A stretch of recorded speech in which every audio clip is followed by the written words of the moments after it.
الحمد للہ وکفا والصلاة والسلام علی عباده الذین اصطفیٰ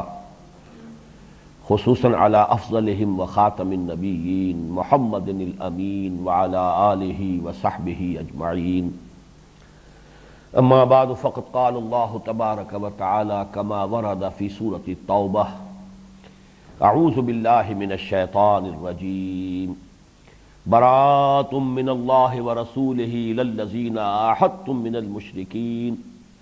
فسیحوا فی الارض اربعۃ اشہر واعلموا انکم غیر معجز اللہ وان اللہ مخزی الکافرین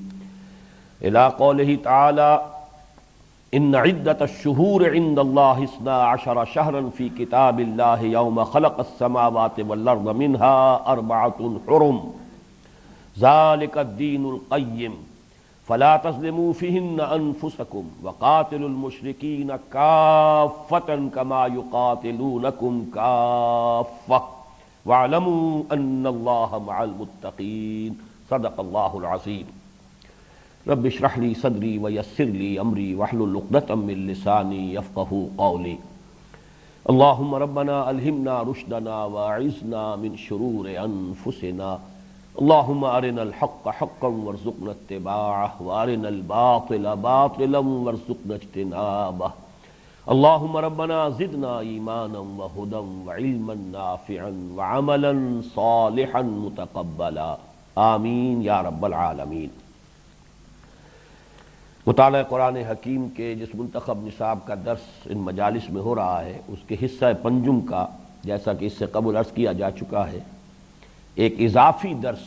جو درس نمبر 12 ہے،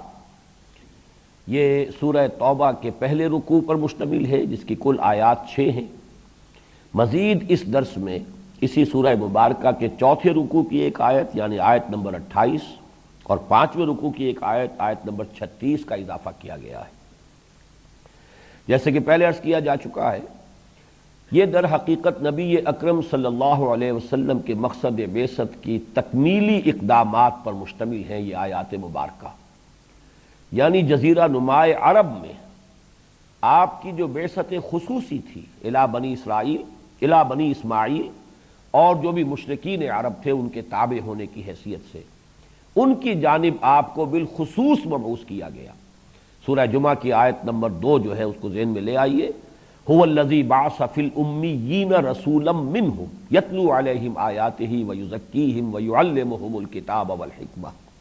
گویا کہ حضور کی جو اصل بعثت ہے، بنیادی بعثت ہے، خصوصی بعثت ہے، وہ امیین کے لیے تھی، آپ خود بھی انہی میں سے تھے۔ لہذا اللہ تعالیٰ کی جو سنت رسولوں کے باب میں رہی ہے کہ جس قوم کی طرف بھی کوئی رسول بھیجا گیا اگر اس قوم نے ان کی دعوت کو قبول کرنے سے انکار کیا، اگر وہ انکار بحیثیت مجموعی تھا کہ معدود چند لوگ شاذ لوگ ایمان لائے، باقی پوری قوم جو ہے انکار پر اور کفر پر اڑی رہی، تو پھر پوری قوم کو تہس نہس کیا گیا، ہلاک کر دیا گیا، نسیم منسیہ کر دیا گیا، کأن لم یغنوا فیہا، ایسے ہو گئے جیسے تھے ہی نہیں۔ لا یری الا مساکنہم، اب ان کے مسکن ہیں لیکن ان میں بسنے والے جو مقیم تھے ان کا نام و نشان نہیں رہا۔ کہیں فرمایا گیا کہ قطع دابر القوم الذین ظلموا، ظالم قوم کی جڑ کاٹ دی گئی، یہ عذاب آتا رہا ان قوموں پر۔ وہ جو سنت ہے اللہ تعالیٰ کی، نبی اکرم صلی اللہ علیہ وسلم کا معاملہ جو ہے اس اعتبار سے مختلف رہا کہ یہ جو امیین تھے، امیین میں پھر نوٹ کر لیجئے بنیادی طور پر بنی اسماعیل وہ ان کا اصل نیوکلیس ہے، حضور ان میں سے تھے نسلی اعتبار سے، لیکن چونکہ جزیرہ نماء عرب میں بنی اسماعیل کو اقتدار اور غلبہ اور تسلط حاصل تھا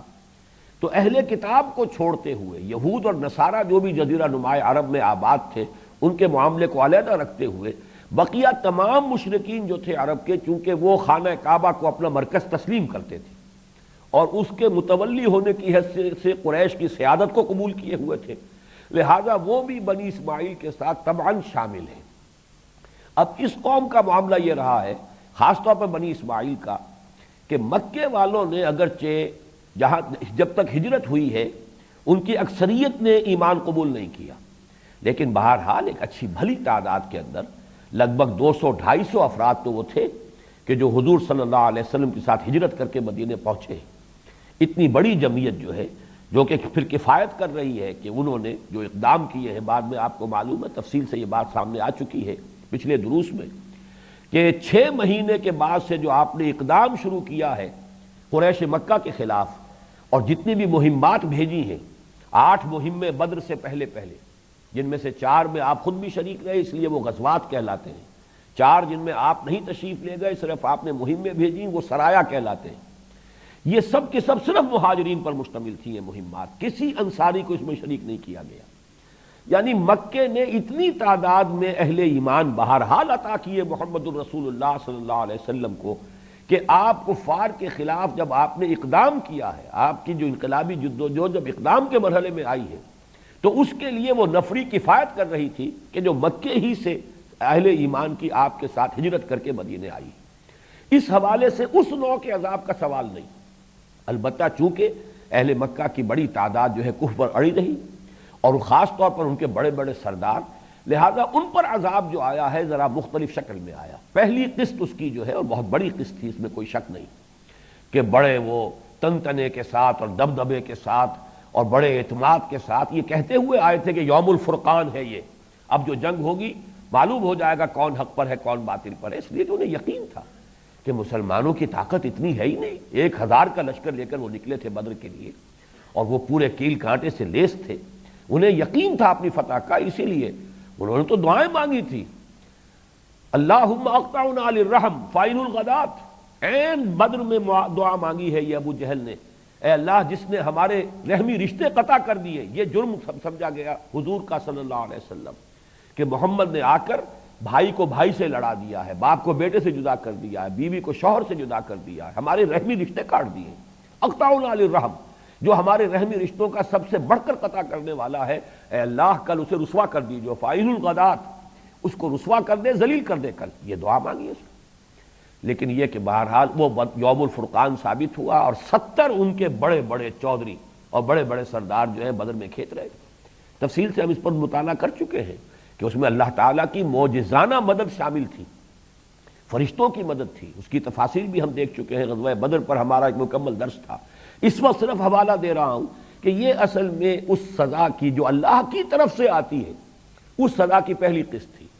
آخری قسط وہ ہے کہ جو ان آیات میں آ رہی ہے، اور یہ ان کے لیے آخری رسوائی ہے۔ اب اس میں نوٹ کر لیجئے، اس سے پہلے کہ ہم آگے بڑھیں، پہلی 2 آیات کا اگرچہ ہم مطالعہ کر چکے ہیں، لیکن نوٹ کر لیجئے کہ اس وقت جتنے مشرکین تھے عرب کے اندر، یعنی عرب میں جو یہودی تھے ان کو بھی اس وقت ذہن سے نکال دیجئے، نجران کے علاقے میں جو عیسائی آباد تھے جنوب کی طرف، یمن کی طرف، ان کو بھی ذہن سے نکال دیجئے، باقی جتنے مشرکین عرب تھے ان کی 3 کیٹیگریز کی گئی۔ پہلی کیٹیگری وہ ہے کہ جن کے ساتھ کوئی معاہدہ تھا، لیکن معاہدہ غیر میعادی تھا، کوئی معین وقت نہیں تھا کہ 2 سال کے لیے ہے یا 10 سال کے لیے ہے یا 20 سال کے لیے ہے، بس ایک معاہدہ ہے بغیر کسی صراحت کے کہ اس کی میعاد کتنی ہے۔ پھر یہ کہ ان کی طرف سے کوئی خلاف ورزی بھی نہیں ہوئی۔ اب انہیں جو الٹیمیٹم دیا گیا ہے وہ سب سے نرم ہے، اور وہ یہ ہے کہ 4 مہینے کی مہلت تمہیں دی جا رہی ہے۔ بہرحال اب جب کہ حق غالب ہو چکا ہے، جاء الحق وزهق الباطل، اب یہ کہ جزیرہ نما عرب میں کفر اور شرک کا وجود گوارا نہیں کیا جائے گا، اس میں گویا کہ انہیں یہ اعلان عام کر دیا گیا کہ تمہارے پاس صرف 4 مہینے کی مہلت ہے، اس کے بعد تمہارے خلاف وہ اقدام ہو جائے گا، جیسا کہ میں نے عرض کیا تھا پچھلی نشست میں کہ جدید جو عسکری اصطلاح ہے اس میں اس کو کہا جائے گا موپنگ اپ آپریشن۔ کسی جنگ میں اگر کسی ایک فوج کو فتح حاصل ہو جاتی ہے، فتح تو حاصل ہو گئی، لیکن یہ کہ کہیں کہیں کوئی پاکٹس آف ریزسٹنس ابھی باقی ہے، تو اب آخری پھر مرحلہ ہوتا ہے صفائی کا، موپنگ اپ آپریشن، کہ وہ تمام پاکٹس آف ریزسٹنس جو ہے ان کا صفایا کر دیا جائے، ان کو ختم کر دیا جائے۔ تو یہ گویا کہ موپنگ اپ آپریشن ہے حضور صلی اللہ علیہ وسلم کا جزیرہ نما عرب میں دین کے غالب ہو جانے کے بعد۔ تو پہلا تو معاملہ ان کا ہوا کہ جن کی غیر میعادی مصالحت تھی، معاہدے تھے لیکن یہ کہ ان میں میعاد نہیں تھی۔ نمبر 2 یہ کہ ان کی طرف سے ابھی تک کوئی خلاف ورزی بھی نہیں ہوئی تھی، لیکن اصل خلاف ورزی تو یہ تھی کہ اللہ کے رسول کی دعوت کو انہوں نے رد کیا، قبول نہیں کیا۔ سزا تو اصل میں اس کی ملنی ہے جیسے کہ اس سے پہلے کے کفار کو ملتی رہی، لہذا الٹیمیٹم ان 2 آیتوں میں تو ان کے لیے آیا ہے، برات من اللہ ورسولہ الی الذین عاہدتم من المشرکین، ان تمام لوگوں سے اعلان برات ہے اللہ کا اور اس کے رسول کا جن سے اے مسلمانوں ان مشرکین میں سے تم نے عہد کیے ہیں، معاہدے کیے ہیں، اور ان سے خطاب کر کے فرمایا فسیحوا فی الارض اربعۃ اشہر، اب 4 مہینے کی مہلت ہے، 4 مہینے تک اس جزیرہ نما عرب میں گھوم پھر سکتے ہو۔ وَاعْلَمُوا أَنَّكُمْ غَيْرُ مُعْجِزِ اللَّهِ وَأَنَّ اللَّهَ مُخْزِي الْكَافِرِينَ، اور یہ جان رکھو یقین کے ساتھ کہ تم اللہ کو تھکا نہیں سکتے، ہرا نہیں سکتے، اور اللہ کافروں کو رسوا کر کے رہے گا۔ یہ اس کی وہ سنت ثابتہ ہے جس کا تقاضا ہے کہ رسولوں کے باب میں اللہ کی سنت یہی رہی ہے کہ ان کی دعوت کو رد کرنے والوں کو اللہ تعالیٰ کی طرف سے عذاب جو ہے وہ دیا جاتا ہے۔ جیسا کہ میں عرض کر چکا ہوں، یہ ایک کیٹیگری تھی۔ اس میں آپ ایک بات امپلائیڈ ہے، وہ نوٹ کر لیجئے۔ وہ امپلائیڈ بات یہ ہے کہ اگر تم اپنے کفر پر اور شرک پر اڑے رہنا چاہتے ہو تو جزیرہ نما عرب کو خیر بات کہو اور چلے جاؤ۔ جزیرہ نما عرب میں اب کفر اور شرک نہیں رہے گا۔ اچھا، دوسری کیٹیگری، وَأَذَانٌ مِّنَ اللَّهِ وَرَسُولِهِ إِلَى النَّاسِ يَوْمَ الْحَجِّ الْأَكْبَرِ أَنَّ اللَّهَ بَرِيءٌ مِّنَ الْمُشْرِكِينَ وَرَسُولُهُ فَإِن تُبْتُمْ فَهُوَ خَيْرٌ لَّكُمْ وَإِن تَوَلَّيْتُمْ فَاعْلَمُوا أَنَّكُمْ غَيْرُ مُعْجِزِ اللَّهِ وَبَشِّرِ الَّذِينَ كَفَرُوا بِعَذَابٍ أَلِيمٍ۔ یہ دوسری کیٹیگری۔ اب دیکھیے، اصل میں الفاظ میں پوری طرح صراحت نہیں ہے کہ پہلے 2 آیتوں میں کس قسم کے مشرکین کا تذکرہ ہے، اس آیت میں کس قسم کے مشرکین کا تذکرہ ہے، لیکن یہ کہ خود بخود جو ہے اس کے بین السطور سے آدمی کو اور غور کر کے نکالنا پڑتا ہے کہ جو دہرا کر بات آ رہی ہے تو معلوم ہوا کہ کیٹیگریز جدا ہیں۔ یہاں کسی معاہدے کا ذکر نہیں ہے، لہذا یہ وہ مشرکین عرب ہیں ان جنرل، پورے جزیرہ نما عرب میں آباد مشرکین جن کا حضور سے کوئی معاہدہ نہیں تھا۔ یا اگلی آیت سے ایک منطقی نتیجہ نکلے گا، یا یہ کہ کوئی معاہدہ تھا لیکن ان کی طرف سے کوئی خلاف ورزی ہوئی ہے، کسی بھی اعتبار سے انہوں نے اس معاہدے کی جو بھی شرائط تھیں ان میں سے کسی کو توڑا ہے۔ تو ان دونوں کا معاملہ یہ ہے کہ انہیں بریکٹ کر کے یکجا کر کے ان کے لیے 4 مہینے کی مہلت نہیں رکھی گئی، بلکہ اس کو آگے لے کے پڑھ لیجئے جو اگلی آیت آ رہی ہے، فَإِذَا انْسَلَخَ الْأَشْهُرُ الْحُرُمُ۔ ویسے تو ان کے خلاف اقدام فوراً بھی ہو سکتا ہے، اس لیے کہ کوئی جو ہے معاہدہ ان کے ساتھ ہے نہیں، یا معاہدہ تھا تو وہ اس کی خلاف ورزی خود کر چکے، لہذا اقدام جو ہے فوری طور پر کیا جا سکتا ہے۔ لیکن چونکہ یہ موسم حج ہے، اشہر حرم جو ہے ان کی حرمت درمیان میں رکاوٹ ہے، انہیں امان اگر ملی ہے تو وہ اشہر حرم کی وجہ سے ملی ہے۔ بعض لوگوں نے خام خواہ محنت کی ہے 4 مہینوں کو ان اشہر حرم کے ساتھ ان کے ساتھ تطابق ثابت کرنے کے لیے 4 مہینے کیسے بنیں گے، حالانکہ ظاہر بات ہے کہ جب یہ آیات سنائی گئی ہیں حج کے دن، حج اکبر، اب اس میں بعد میں عرض کروں گا کہ وہ 9ویں تاریخ تھی یا 10ویں تاریخ تھی، یہ دونوں رائے موجود ہیں، تو ذی الحجہ کی 9ویں یا 10ویں کو یہ آیات جو ہے مشرکین کو سنائی جا رہی ہیں۔ اب اس کے بعد فَإِذَا انْسَلَخَ الْأَشْهُرُ الْحُرُمُ، اشہر حرم جو ہے تو ذی الحجہ ہے اور اس کے بعد صرف محرم ہے، گویا کہ ان کے پاس جو ہے صرف 1.25 مہینے کی یا 1.5 مہینے کی صرف میعاد بچی ہے۔ اس کے فوراً بعد جو ہے ان کے خلاف وہ اقدام شروع ہو جائے گا، وہ موپنگ اپ آپریشن اس کا آغاز ہو جائے گا۔ تو اس میں در حقیقت تطبیق دینے کی ضرورت ہی نہیں، اس لیے کہ پہلی کیٹیگری جدا ہے۔ یہ وہ لوگ تھے جن سے معاہدہ تھا اور معاہدے میں انہوں نے ابھی تک کوئی ان کی طرف سے خلاف ورزی نہیں ہوئی، لہذا ان کو رعایت دی گئی ہے کہ 4 مہینے کی مہلت، گویا کہ ان کے لیے تو ابھی ذی الحجہ کے بعد محرم، صفر، ربیع الاول، ربیع الثانی تک کی مہلت موجود تھی، ان 4 مہینوں سے پہلے ان کے خلاف اقدام نہیں ہو سکتا تھا۔ لیکن جن لوگوں سے کوئی معاہدہ تھا ہی نہیں، یا معاہدہ تو تھا لیکن وہ اس معاہدے کی کوئی خلاف ورزی کر چکے ہیں، اس اعتبار سے اب مسلمانوں پر، حضور پر صلی اللہ علیہ وسلم کوئی اخلاقی پابندی نہیں ہے، اقدام فوراً کر سکتے ہیں۔ البتہ انہیں اللہ تعالیٰ کی طرف سے یہ کہیے کہ ایک امان مل گئی ہے کہ فَإِذَا انْسَلَخَ الْأَشْهُرُ الْحُرُمُ، جب یہ اشہر حرم ختم ہو جائیں، یہ محترم مہینے، حج کے مہینے، یہ جب ختم ہو جائیں، اس لیے کہ یہ 4 مہینے ہوتے تھے عرب میں جو اشہر حرم ہے، اگلی آیت میں جو ہم نے آخری آیت اس آج کے درس میں ہم پڑھیں گے اس میں اس کی وضاحت موجود ہے، منہا اربعۃ حرم، 12 مہینے سال کے ہیں جن میں 4 جو ہے وہ حرم ہیں، ان میں 4 جو ہے وہ ذی قعدہ، ذی الحجہ اور محرم، یہ تو تھے حج کے لیے، اور رجب کا مہینہ ان کے ہاں مخصوص تھا عمرے کے لیے۔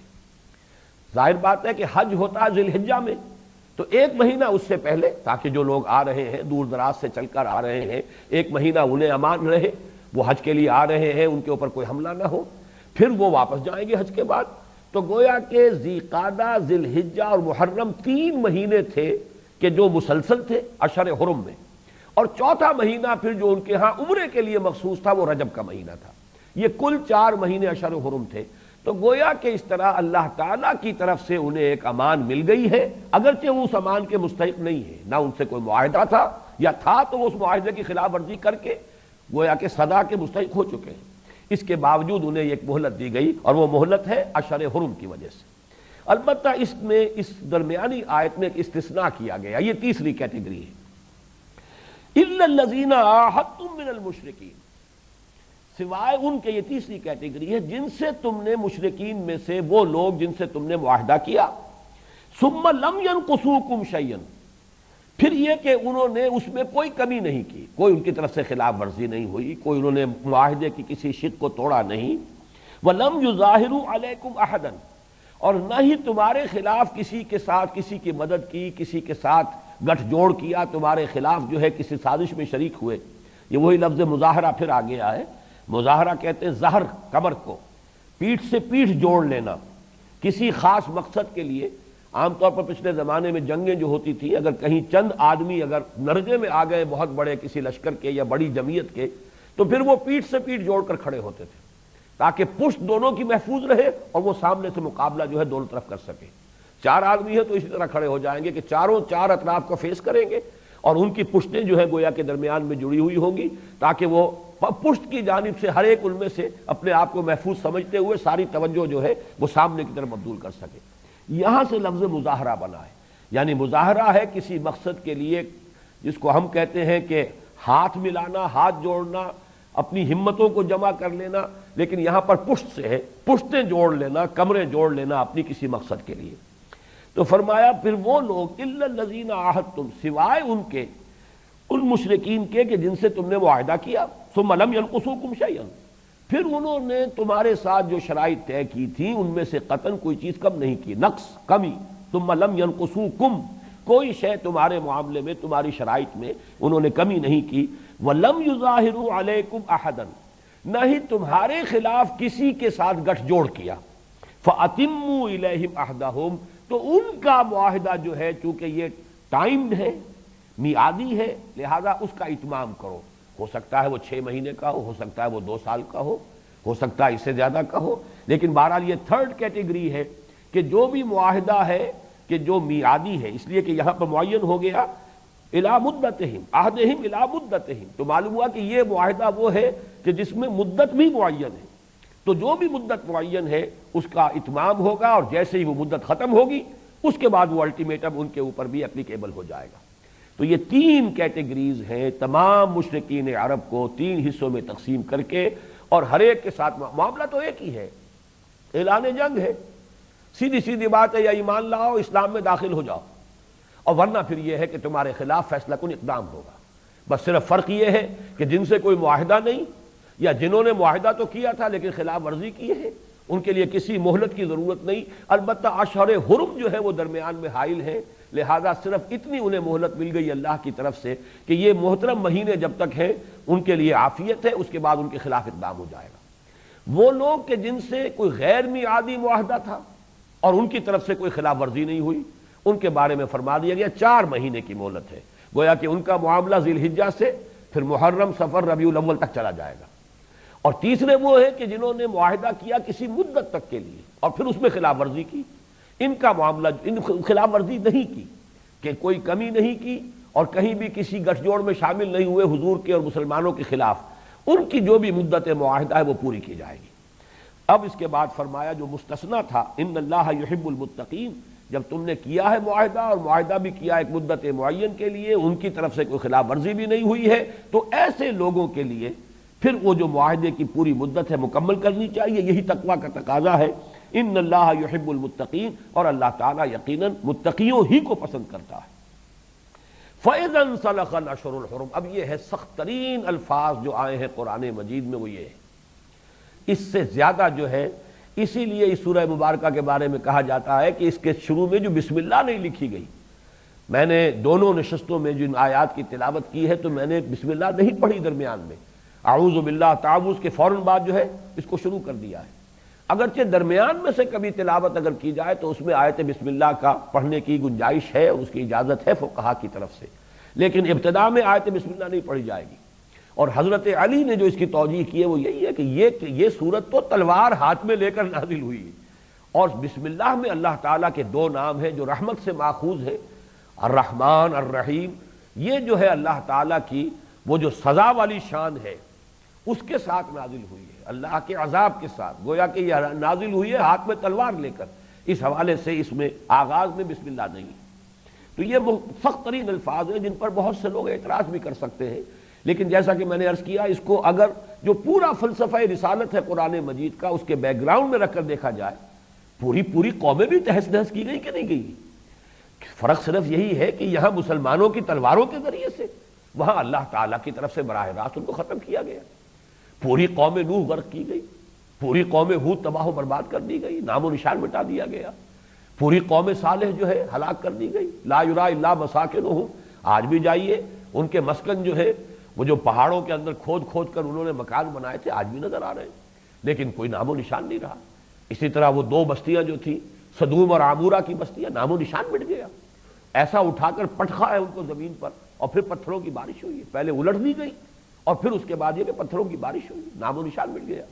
کیونکہ وہ ڈیڈ سی جس کو کہتے ہیں اس کے کنارے پر ساحل پر آباد تھے دونوں شہر، معلوم ہوتا ہے کہ وہ ملبہ جو ہے اسی ڈیڈ سی کے اندر جو ہے چلا گیا ہے، اسی لیے شاید ڈیڈ سی اس کا نام ہے، واللہ اعلم،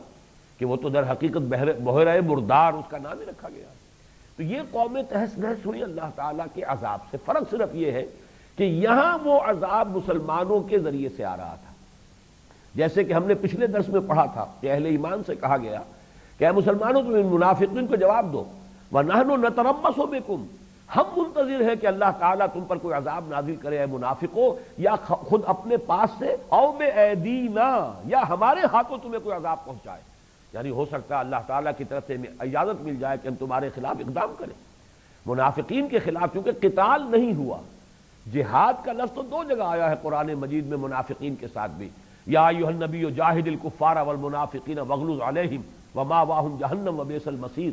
یہ سورہ توبہ میں بھی ہے اور سورہ تحریم میں بھی ہم پڑھ چکے ہیں۔ اے نبی صلی اللہ علیہ وسلم، ان کافروں اور منافقوں سے جہاد کیجیے اور ان پر سختی کیجیے، واغلظ علیہم، لیکن یہ ہے کہ قتال کا مرحلہ کبھی منافقین کے خلاف جو ہے پوری سیرت نبی میں ہمیں نظر نہیں آتا۔ تو وہاں اس قول کا مطلب یہی تھا کہ اے منافقو، تم ہمارے بارے میں امید لگائے بیٹھے ہو کہ ہم سب ہلاک ہو جائیں گے، روم کی فوجوں سے ٹکرانے جا رہے ہیں، دماغ خراب ہو گیا ان کا، یہ سب کے سب ہلاک ہو جائیں گے یا موسم کے ہاتھوں ہلاک ہو جائیں گے۔ قالوا لا تنفروا فی الحر، ایسی شدید گرمی کے موسم میں مت نکلو، کیا تمہیں ہو گیا ہے، رسد بھی نہیں ہے تمہارے پاس، سامان بھی نہیں ہے، سواریاں نہیں ہے، کہاں جا رہے ہو، موت کے منہ میں جا رہے ہو۔ لیکن یہ کہ ہم بھی اس انتظار میں ہیں کہ اللہ تعالیٰ خاص اپنی طرف سے کوئی عذاب تم پر نازل کرے، او بِأَيْدِينَا، یا ہمارے ہاتھوں تم پر کوئی عذاب آئے۔ تو بالکل وہی فرق ہے صرف قوم نوح، قوم ہود، قوم صالح، اور یہ جو بھی قوم محمد ہے صلی اللہ علیہ وسلم، یہ بنی اسماعیل، یہ قریش مکہ، یہ مشرکین عرب، یہ حضور کی قوم ہے، بئی معنی کہ حضور ان میں سے تھے۔ هو الذی بعث فی الامیین رسولا منہم، آپ بھی انہی میں سے تھے، لہذا ان کے بارے میں یہ سنت الہی اس طور سے پوری ہوئی ہے کہ یہ اعلان کیا گیا۔ آپ ذرا الفاظ پر غور کیجئے کس قدر سخت الفاظ ہیں۔ فَإِذَا انْسَلَخَ الْأَشْهُرُ الْحُرُمُ، تو جب یہ محترم مہینے ختم ہو جائیں، گویا کہ کل مہلت جو دی جا رہی ہے ان لوگوں کو، یہ آیت نمبر 3 اور آیت نمبر 5 یہ کیٹیگری نمبر 2 کے لیے ہے، آیت نمبر 1 آیت نمبر 2 یہ کیٹیگری نمبر 1 کے لیے،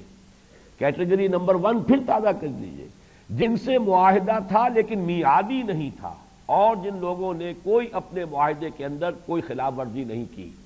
ان سے سب سے زیادہ نرمی برتی گئی کہ 4 مہینوں کی مہلت دے دی گئی۔ کیٹیگری نمبر 2، یا تو کوئی معاہدہ تھا ہی نہیں، یا تھا تو ان کی طرف سے خلاف ورزی ہو چکی، لہذا وہ کسی رعایت کے مستحق نہیں، صرف انہیں رعایت فطری طور پر جو مل گئی ہے وہ اشہر حرم کی ہے۔ جیسے ہی اشہر حرم ختم ہو جائیں گے، فَإِذَا انْسَلَخَ الْأَشْهُرُ الْحُرُمُ فَاقْتُلُوا الْمُشْرِكِينَ حَيْثُ وَجَدتُّمُوهُمْ، تو قتل کرو اے مسلمانوں اور مشرکوں کو جہاں کہیں انہیں پاؤ، وَخُذُوهُمْ، انہیں پکڑو، وَاحْصُرُوهُمْ، ان کا گھیراؤ کرو۔ ذرا یہ نوٹ کیجئے کہ ہم بھی جب منہج انقلاب نبوی کا جب تفصیل کے ساتھ مطالعہ ہوتا ہے، ابھی جو پھر خطبات ہونے والے خلافت کے، اس کے آخری دن اسی پر بحث ہوگی کہ مظاہرہ، یہ لفظ مظاہرہ بھی یہاں آ گیا ہے اس آج کے درس میں، لم یظاہروا، انہوں نے مظاہرہ نہیں کیا، علیکم احدا، تمہارے خلاف کسی کے ساتھ مل کر، اسی طرح مظاہرے، اور پھر یہ کہ مظاہروں میں گھیراؤ، پکٹنگ، یہاں پہ وہ تمام الفاظ آ رہے ہیں۔ فیصل سلغ الاشہر الحرم فاقتلوا المشرکین حیث وجدتموہم، تو قتل کرو ان مشرکوں کو جہاں بھی پاؤ، وخذوہم، انہیں پکڑو، واحصروہم، ان کا محاصرہ کرو، ان کا گھیراؤ کرو، وقعدوا لہم کل مرصد، اور ان کے لیے ہر گھات میں بیٹھو، یعنی انہیں پکڑنے کے لیے، ان پر حملہ کرنے کے لیے گھاتوں کے اندر بیٹھو، اس لیے کہ اب آخری اعلان جنگ ہے جو انہیں کیا جا رہا ہے ان کے خلاف، اور ظاہر بات ہے اذان ان کا لفظ آیا ہے، وَأَذَانٌ مِّنَ اللَّهِ وَرَسُولِهِ إِلَى النَّاسِ يَوْمَ الْحَجِّ الْأَكْبَرِ، اللہ اور اس کے رسول کی طرف سے اعلان عام ہو رہا ہے، یہ الٹیمیٹم ہے، اوپن، ایسا نہیں ہے کہ اچانک کوئی حملہ کیا جا رہا ہو، بلکہ یہ کہ اللہ تعالیٰ کی طرف سے اعلان عام کے بعد حج اکبر سے مراد ہے حج، اور حج اصغر اصل میں عرب میں عمرے کو کہتے تھے۔ ہمارے ہاں یہ غلط العام ہے، ایک شے کہ جو مشہور ہو گئی ہے کہ اگر عرفہ جو ہے یوم عرفہ وہ جمعے کے روز ہو تو وہ حج اکبر ہے، یہ بالکل بے بنیاد، نہ معلوم کہاں سے یہ بات شروع ہوئی، لیکن پھیل ایسی گئی ہے کہ جہاں دیکھو اس کا تذکرہ آپ کو مل جاتا ہے۔ حج اکبر سے مراد حج ہے، اور حج اصغر جو ہے عمرہ ہے، اور چونکہ حضور صلی اللہ علیہ وسلم اور مسلمانوں کے لیے پورے طور سے سکون کے ساتھ حج ادا کرنے کا بعثت کے بعد یہ پہلا موقع ہو رہا ہے، اگرچہ حضور نہیں تشریف لائے لیکن بہرحال مسلمانوں کی امارت میں یہ حج ہوا ہے، حضرت ابو بکر امیر الحج ہے۔ پھر نوٹ کر لیجئے کہ سن 8 میں، جیسا کہ میں نے پچھلی نشست میں عرض کیا تھا، حضور حج کر سکتے تھے، بہت سے مسلمانوں نے حج کیا، لیکن حضور نے اپنی حکمت عملی کے تحت اس سال سن 8 ہجری میں آپ نے عمارت حج مشرکین ہی کے پاس رہنے دی، انہی کی زیر عمارت جو ہے حج ہوا ہے سن 8 کا، اگرچہ سن 8 میں حضور فتح کر چکے ہیں مکہ مکرمہ کو۔ سن 9 میں اتنی تبدیلی کی کہ اب عمارت جو ہے مسلمانوں کی، زیر اہتمام، زیر انتظام مسلمانوں کے، لیکن مشرکین بھی شریک ہوئے، مسلمان بھی شریک ہوئے۔ جو مدینے سے قافلہ گیا 300 افراد کا تھا، حضرت ابو بکر رضی اللہ تعالیٰ عنہ کی عمارت میں، لیکن پھر جو آیات نازل ہوئی ہے 6 جو اب اس وقت ہم پڑھ رہے ہیں، ان کو لے کر پھر حضرت علی رضی اللہ تعالیٰ عنہ بعد میں آئے ہیں، اور یوم کون سا ہے یہ اس میں کئی آراء ہیں۔ ایک تو یہ کہ یوم الحج الاکبر، یوم کون سا ہے؟ ایک رائے تو یہ کہ اس سے مراد عرفے کا دن، اس لیے کہ حضور کی احادیث ہے الحج عرفہ، اصل تو حج عرفہ ہے، یہ وہ رکن ہے حج کا کہ اگر کسی سے فوت ہو جائے تو پھر وہ حج نہیں ہوا۔ باقی جتنے ہیں ارکان ان کا کوئی نہ کوئی تلافی کی شکل موجود ہے، کوئی دم دیا جا سکتا ہے، کوئی اس کا کفارہ ہو سکتا ہے، لیکن عرفہ نہیں ہوا تو حج نہیں ہوا، محروم ہو گیا انسان حج سے۔ ایک رائے یہ ہے کہ نہیں، اس سے مراد یوم النحر ہے، اس لیے کہ یوم النحر میں سب سے زیادہ جو ہے مناسک کے حج جمع ہو گئے ہیں۔ جن حضرات نے حج کیا وہ جانتے ہیں، رنحت 4، یہ رے نون ہا تا، را نون ہا تا، را سے رمی، نون سے نہر، اور ہا سے حلق، سر کو منڈوانا یا کتروانا، اور پھر تا سے طواف افاضہ۔ مشکل ترین دن جو ہے یہ 10ویں ذی الحجہ کی تاریخ جو ہوتی ہے، یہ حج میں مشکل ترین دن ہے، اس لیے کہ یہ 4 کام اور ہجوم جو آج کل جیسا ہوتا ہے اس میں آدمی جو ہے بس اس کے لیے یوں سمجھیے کہ پسینے پسینے ہو جانے والی بات ہے، تھک کر چور ہو جاتا ہے انسان، تب کہیں جا کر یہ 4 کام جو ہے پورے کر پاتا ہے۔ تو ایک رائے یہ ہے کہ یہ 10واں، چونکہ سب سے بڑا جو ہے معاملہ مناسک حج کا وہ 10 تاریخ کو ہوتا ہے۔ ایک رائے جو ہے میرے نزدیک وہ زیادہ قوی معلوم ہوتی ہے کہ یوم سے مراد کوئی ایک یوم نہیں ہے، بلکہ عرب کا قاعدہ یہ تھا کہ یوم الجمل جب کہیں گے تو گویا کہ جنگ جمل کا پورا عرصہ مراد ہوگا۔ یوم الصفین، صفین کا دن، اب صفین کا دن جو ہے کئی مہینوں پر پھیلا ہوا دن ہے، جنگ صفین جو حضرت علی رضی اللہ تعالی عنہ اور حضرت معاویہ رضی اللہ تعالی عنہ کے مابین ہوئی ہے، وہ کئی مہینوں کا معاملہ ہے، لیکن عرب اسے ایک دن کہتے ہیں، یوم الصفین، صفین کا دن، یوم الجمل، جمل کا دن۔ تو اس اعتبار سے ایک رائے یہ ہے کہ یہاں کوئی خاص دن معین نہیں ہے، بلکہ حج کا اجتماع مراد ہے کہ تمام جو ہے قبائل عرب جو ہے وہاں موجود ہوں گے، کونے کونے سے لوگ آئے ہوئے ہوں گے، تو وہاں پر جب یہ اعلان عام ہو جائے گا، یہ الٹیمیٹم ہوگا، تو گویا کہ ہر انسان کو معلوم ہو جائے گا کہ یہ اب محمد الرسول اللہ صلی اللہ علیہ وسلم کی طرف سے آخری اعلان ہو گیا ہے۔ فَإِذَا انْسَلَخَ الْأَشْهُرُ الْحُرُمُ فَاقْتُلُوا الْمُشْرِكِينَ حَيْثُ وَجَدتُّمُوهُمْ وَخُذُوهُمْ وَاحْصُرُوهُمْ وَاقْعُدُوا لَهُمْ كُلَّ مَرْصَدٍ فَإِن تَابُوا وَأَقَامُوا الصَّلَاةَ وَآتَوُا الزَّكَاةَ فَخَلُّوا سَبِيلَهُمْ۔ یہ بھی بہت اہم مضمون ہے جو یہاں آیا ہے، اس لیے کہ دستوری اور قانونی اعتبار سے اس کا کہ یوں سمجھیے بہت پروفاؤنڈ ہیں یہ الفاظ، بہت معنی خیز ہے اور بہت دور رس نتائج نکلتے ہیں۔ یعنی یہ کہ جب اعلان عام ہو گیا یا ایمان لے آؤ اور یا تمہیں قتل کر دیا جائے گا، یا امپلائڈ ہے تھرڈ آلٹرنیٹو، یا اس ملک کو چھوڑ کر چلے جاؤ جہاں سینگ سمائے۔ جیسا کہ آپ نے سنا ہوگا کہ چند لوگ جو ہے مکے کے وہ تو اسی تیسرے آپشن کو لے کر چل پڑے تھے۔ اکرمہ، ابو جہل کے بیٹے حضرت اکرمہ کیونکہ بعد میں ایمان لے آئے ہیں، اور ان کے ساتھ بہت سے لوگ وہ اب جا رہے تھے حبشہ کی طرف، ہجرت کر رہے ہیں۔ کبھی یوں سمجھیے کہ 20 سال پہلے ہجرت کی تھی مسلمانوں نے، اور اب یہ ہجرت کر رہے ہیں جو کفار ہیں، اس لیے کہ اب یہاں پر غلبہ مسلمانوں کو حاصل ہو چکا ہے اور محمد الرسول اللہ صلی اللہ علیہ وسلم کی طرف سے اعلان عام آ گیا ہے۔ وہ تو پھر مختلف روایات ملتی ہیں۔ ایک روایت یہ بھی ہے کہ جب وہ ریڈ سی میں سے ان کا جہاز گزر رہا تھا تو طوفان آیا، اور اس طوفان میں دیکھا کہ سب مشرکین جو ہے، اب وہ پجاری تھے، کوئی جو ہے لات کا ہے، کوئی منات کا ہے، کوئی عزا کا ہے، کوئی حبل کا ہے، لیکن کوئی کسی کو نہیں پکار رہا سوائے اللہ کے، اے اللہ نجات دے دے ہمیں اس مصیبت سے۔ تو اکرمہ کو ذہن میں یہ بات آئی، اللہ تعالیٰ کی طرف سے یہ توفیق نصیب ہوئی کہ انہوں نے سوچا، دروں بینی کی کہ اگر ہم اس مصیبت کے وقت میں تو صرف اللہ کو پکار رہے ہیں، نہ کسی لات نہ عزا نہ منات نہ حبل کسی کا بھی ہم نام نہیں لے رہے، تو معلوم ہوا کہ ہماری فطرت میں تو توحید ہے، صرف ایک اللہ ہے اور کوئی نہیں ہے۔ اور یہی وہ بات ہے کہ جس کی دعوت دے رہے ہیں محمد صلی اللہ علیہ وسلم، لہذا وہ وہاں سے پھر واپس ہوئے۔ ایک رائے یہ بھی ہے کہ ان کی اہلیہ نے امان حاصل کی اکرمہ کے لیے، اور وہ گئی ہیں اور جا کر لے کر آئی ہیں۔ بہرحال یہ واقعات ایسے ہیں کہ جن کے بارے میں تیقن کے ساتھ کچھ کہنا مشکل ہے، مختلف روایات ملتی ہیں۔ بہرحال اب سوال یہ تھا کہ وہ کیا چیزیں ہوں گی کم سے کم جن کی سمبولک حیثیت یہ ہوگی کہ اگر یہ شرطیں پوری کر دی جائیں تو تم مسلمان مان لیے جاؤ گے۔ یہ ایک بہت اہم قانونی معاملہ ہے، یا تو قتل کیے جاؤ گے یا مسلمان ہو جاؤ، ایمان لے آؤ۔ تو اس ایمان کی علامت کیا ہے؟ منیمم شرائط کون سی ہے کہ کوئی شخص پوری کر دے تو وہ پھر اس قتل عام سے بچ جائے گا، اس کی جان جو ہے بخشی ہو جائے گی؟ تو یہ انتہائی اہم معاملہ ہے، اس کے لیے 3 شرطیں یہاں بیان کی گئی۔ فَإِن تَابُوا، تو اگر وہ توبہ کریں، اور توبہ سے یہاں مراد ایمان ہے، إِلَّا مَن تَابَ وَآمَنَ وَعَمِلَ عَمَلًا صَالِحًا فَإِنَّهُ يَتُوبُ إِلَى اللَّهِ مَتَابًا۔ توبہ کی شرط ہے ایمان، اور یہاں ظاہر بات ہے توبہ کریں، کس چیز سے توبہ کریں، کس شے سے رجوع کریں؟ شرک سے توبہ کریں، کفر سے توبہ کریں، اس لیے کہ یہاں کسی اور چھوٹے موٹے گناہ کا ذکر نہیں ہے، یہاں تو معاملہ کفر کا ہے، شرک کا ہے، یا اسلام اور ایمان کا ہے۔ تو فَإِن تَابُوا، ایمان لائیں۔ نمبر 2، وَأَقَامُوا الصَّلَاةَ، اور نماز قائم کریں،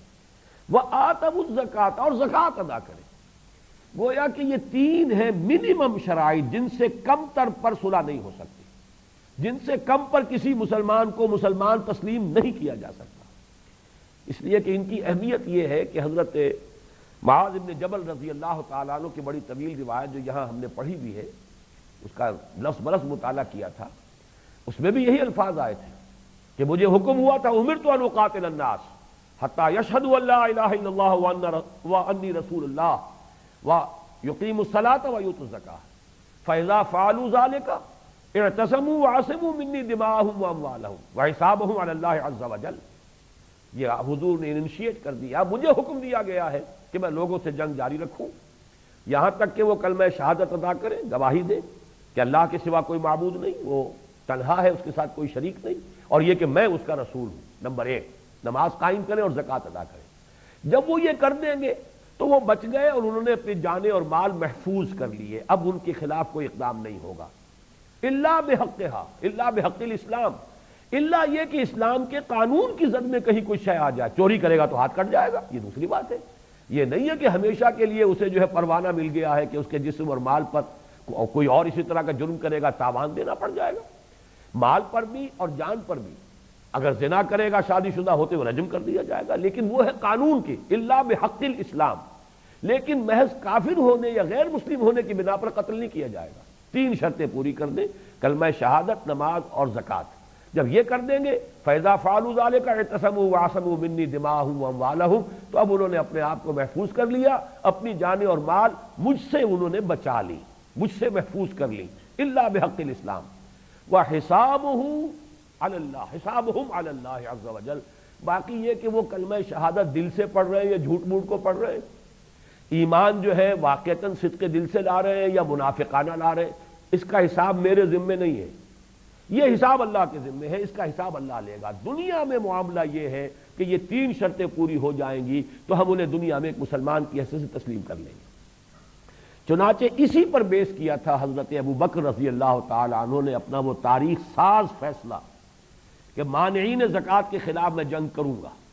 اس لیے کہ کم سے کم جن شرائط پر جنگ بند کرائی ہے اللہ تعالیٰ نے وہ یہ 3 شرطیں ہیں، کلمہ شہادت، نماز اور زکوٰۃ۔ جب زکوٰۃ بھی اس میں شامل ہے تو میں اس میں کوئی مصالحت نہیں کر سکتا، ان کے ساتھ کوئی کمپرومائز نہیں ہو سکتا، بلکہ ان کی عظیمت کا تو عالم یہ ہے کہ الفاظ یہ استعمال کیے تھے کہ خدا کی قسم اگر وہ حضور کے زمانے میں زکوٰۃ کے اونٹوں کے ساتھ ان اونٹوں کو باندھنے والی رسیاں بھی دیتے تھے، اب اگر وہ کہیں گے کہ اونٹ لے جاؤ رسی نہیں دیتے تب بھی میں جنگ کروں، اس لیے کہ یہ بھی ایک ریویژنزم ہے، یہ بھی ایک گویا کہ ترمیم پسندی ہے۔ اور ظاہر بات ہے کہ ترمیم جب بھی ہوتی ہے، آپ کو معلوم ہے کہ چائنیز کمیونسٹ جو ہیں انہوں نے رشین کمیونسٹ پر سب سے بڑا الزام یہی لگایا تھا، یہ ریویژنسٹ ہیں، انہوں نے اپنے فلسفے میں ترمیم کر لی ہے، انہوں نے کمپرومائز کر لیا ہے نیشنلزم کے ساتھ اور جو بھی کیپٹلزم ہے اس کے ساتھ، یہ جھک گئے ہیں، انہوں نے گویا شکست قبول کر لی ہے مغربی طاقتوں کے خلاف۔ یہ چارج تھا چائنیز کمیونسٹ کا رشین کمیونسٹ پر، یہ الزام تھا ان کا۔ تو حضرت ابوبکر نے جو فرمایا، اور اس میں الفاظ یہ بھی بہت تاریخی ہیں، ایبدل الدین وانا حی، کیا دین میں ترمیم کی جائے گی، دین بدل دیا جائے گا جبکہ ابھی میں زندہ ہوں، یعنی میرے جیتے جی یہ نہیں ہو سکتا۔ تو اس میں بھی نوٹ کیجئے کہ وہ جو انتہائی اہم، جس کے بارے میں حضرت عمر تک یہ مشورہ دے رہے تھے رضی اللہ تعالیٰ عنہ کہ کچھ ذرا اس میں مصلحت کو دیکھیے، 2 محاذ پہلے کھل چکے ہیں، جیش اسامہ کو بھی آپ نے نہیں روکا، اس لیے کہ حضرت ابوبکر نے فرمایا کہ جس جیش کو تیار کیا ہو حضور نے میں اسے روک دوں۔ جیش اسامہ بھی گیا، الحمدللہ بہت کامیاب لوٹ کر آیا۔ دوسری طرف جن لوگوں نے نئی نبوتوں کے دعوے کر دیے، جھوٹے دعوے دار، ان کے خلاف جنگوں کا محاذ شروع ہو چکا ہے۔ اب یہ تیسرا محاذ نہ کھولیے، یہ مصلحت کے خلاف ہے۔ حضرت عمر رضی اللہ تعالیٰ عنہ جیسے شخص بھی اس مصلحت بینی کا مشورہ دے رہے تھے، اور حضرت ابوبکر نے یہی فرمایا تھا، عمر تمہیں کیا ہو گیا ہے، تم جاہلیت میں تو بڑے سخت تھے، اسلام میں آ کر اتنے نرم ہو گئے ہو، کمزوری دکھا رہے ہو، خدا کی قسم اگر کوئی اور نہ ہوا میرے ساتھ نکلنے والا میں تنے تنہا جاؤں گا اور جنگ کروں گا۔ بہرحال وہ تو جو بھی ان کی عظیمت کے مختلف پہلو تھے اس وقت سامنے آ گئے، میں نے بیان کر دیے۔ اس درس سے متعلق یہ بات ہے کہ یہ ہے قرآن مجید میں وہ آیت، حدیث وہ معاذ بن جبل کی رضی اللہ تعالیٰ عنہ،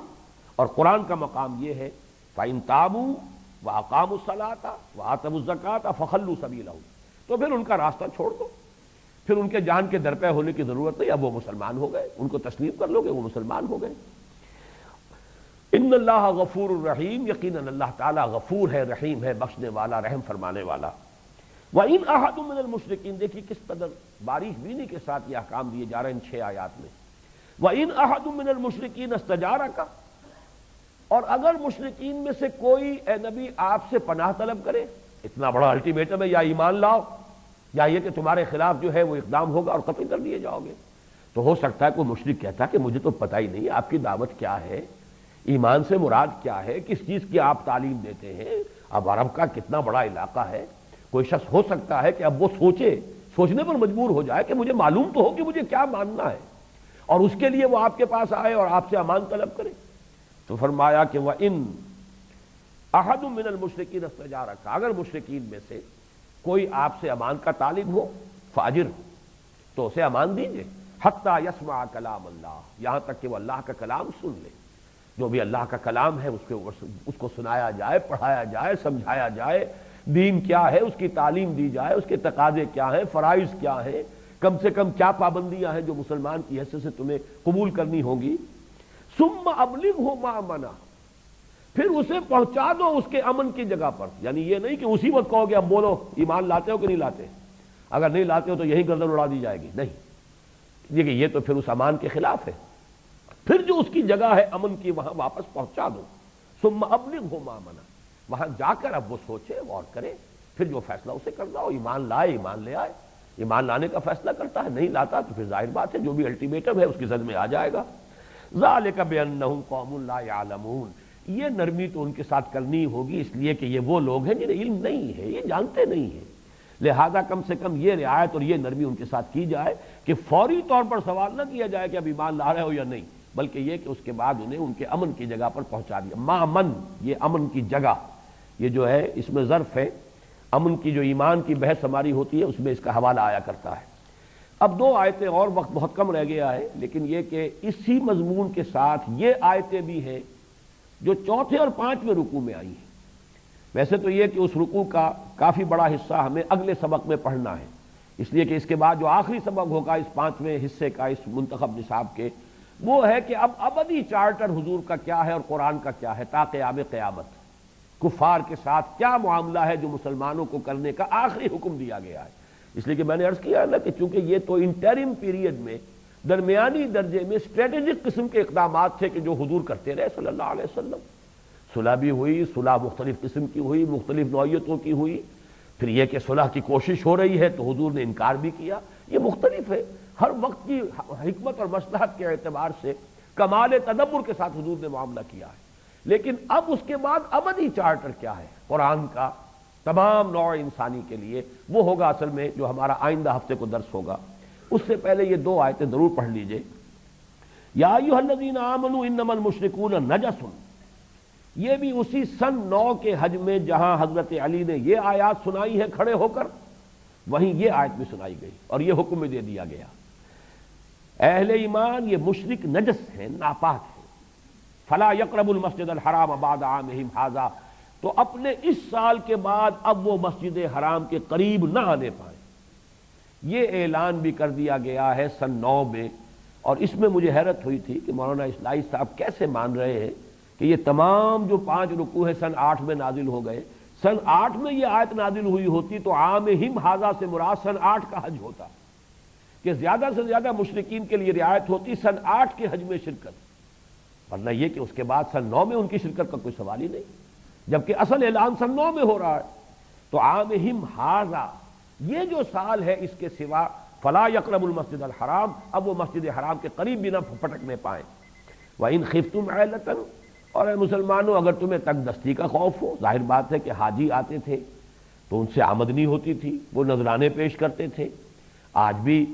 حجاج جو ہے اگرچہ اب عربوں کو ضرورت نہیں رہی ہے، خود ان کو اللہ نے بہت غنی کر دیا ہے، بہت دولت ہے، پھر بھی ٹیکس وغیرہ تو لیتے ہیں، اور مکے مدینے کے لوگوں کی تو چاندی اور سونا ہوتا ہے، جبکہ وہاں پر کرائے جو لیتے ہیں وہ جتنے بڑے کرائے اور سخت کرائے اور ہیوی کرائے لیتے ہیں، تو یہ آمدنی کا ذریعہ آج بھی ہے ان کے لیے۔